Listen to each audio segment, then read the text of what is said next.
suis arrivé l'année scolaire 60-61. Et j'avais demandé d'aller dans une ville proche de Paris. Et quand on m'a dit, ça y est, tu as obtenu ce que tu voulais, tu as obtenu Alençon.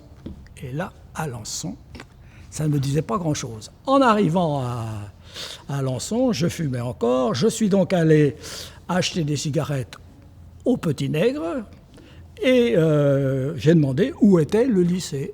Et le monsieur m'a répondu, le grand lycée. Oh, je ne pouvais aller que dans un grand lycée. Il m'a expliqué et je suis arrivé dans les petites ruelles d'Alençon. Et je suis arrivé dans les bâtiments qui maintenant sont magnifiques, mais qui étaient de l'âge des Jésuites, en ruine. Je venais de Talence, notamment Bordeaux-Talence, et c'était un lycée ultra-moderne, avec un bâtiment de 6e, 5e, au milieu des pins, etc. J'ai trouvé un sacré changement. Je suis arrivé, c'est pas possible de rester là. Dans les classes, il y avait par exemple un pilier au milieu du tableau, des souris qui passaient, des poêles que le concierge venait alimenter, etc., etc. Et j'ai dit, je reste là 1 an. Et puis j'y suis resté 30 ans, quoi. Les gosses étaient gentils. En plus, c'était à ce moment-là un lycée, disons, bourgeois. La plupart des élèves sortaient du centre-ville. Et c'était d'un milieu social assez élevé, donc des gosses d'un niveau scolaire assez élevé. Il y avait des professeurs qui étaient bien connus dans le département parce que le lycée Alain était déjà réputé. Moi, je venais du Perche, donc on m'a dirigé vers le lycée Alain.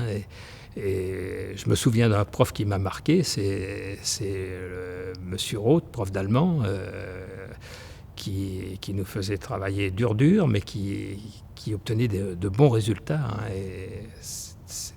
On apprenait, je me souviens, on allait dans la cour de la deuxième cour, et après le repas, entre 1h et 2h, à 2h il y avait le cours, on apprenait des listes de mots en allemand, parce qu'on savait qu'il était intransigeant là-dessus, il fallait apprendre, et l'allemand devenait presque notre langue première à la place de l'anglais, quoi.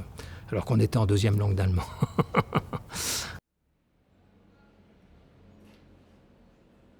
J'ai pas mal d'anecdotes. C'était un lycée ancien, vieux. Et, par exemple, le dortoir, l'hiver, il arrivait qu'il n'y ait plus d'eau parce que les canalisations étaient gelées. Le lavabo, c'était un bac qui faisait la largeur du dortoir.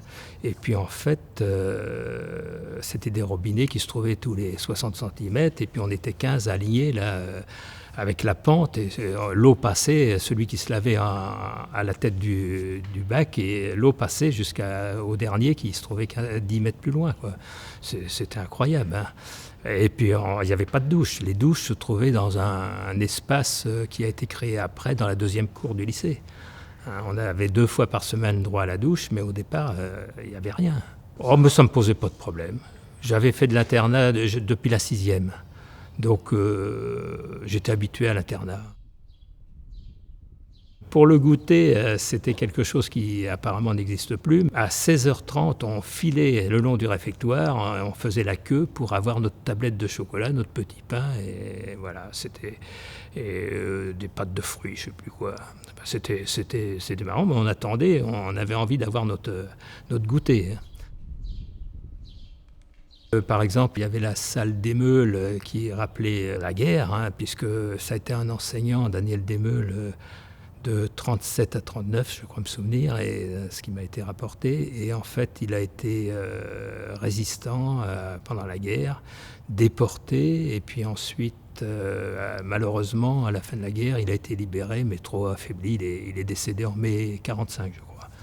Donc, d'être dans c'est une salle qui s'est nommée salle Desmeules, pour apprendre l'histoire, des choses comme ça, c'est formidable. Il y a des références dans des vieux murs comme ça, avec des gens prestigieux de cet ordre. Je me suis intéressé à l'histoire grâce à un collègue qui est parti à la retraite et qui m'avait dit quand ce lycée-là, ces bâtiments-là n'ont plus de mémoire. Il y avait un professeur, Madame Desmeules, qui était la femme d'un grand résistant, qui a fait des recherches sur le lycée des Jésuites. Au départ, c'est un lycée de Jésuites ici. Et le collègue m'avait dit, quand je serai à la retraite, le lycée n'ayant plus de mémoire, je ferai quelque chose, je ferai des recherches. J'ai dit, moi, je veux bien vous aider. Donc, j'ai fait des recherches et on a déposé un paquet d'écrits, etc., aux archives municipales au nom de l'amicale des anciens élèves et professeurs. Au moment de la Révolution, les livres qui sont ici ont été ramenés de différents endroits religieux, de bibliothèques religieuses, par exemple l'abbaye de Val-Dieu, etc. Et il y avait un monsieur qui s'appelait Dubois, on l'a accusé un petit peu d'en avoir soustrait pour lui, mais il a ramassé tout ce qui traînait des archives. Donc il y a un fonds religieux très important. Et ça a été sauvé à Alençon, ça. Donc c'est très riche. La bibliothèque et les archives sont très riches.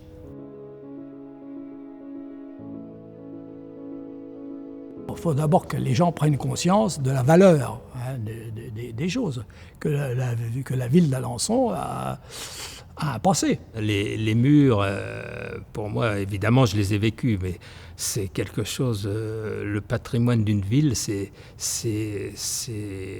la marque de la ville, c'est l'histoire de la ville. Il faut conserver.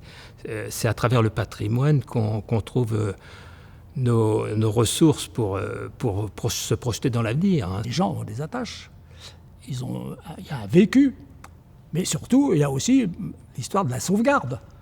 Si on ne sensibilise pas les gens au patrimoine, à la richesse du patrimoine, etc., ils se moqueront de l'entretien, des choses comme ça. Or, ça coûte cher.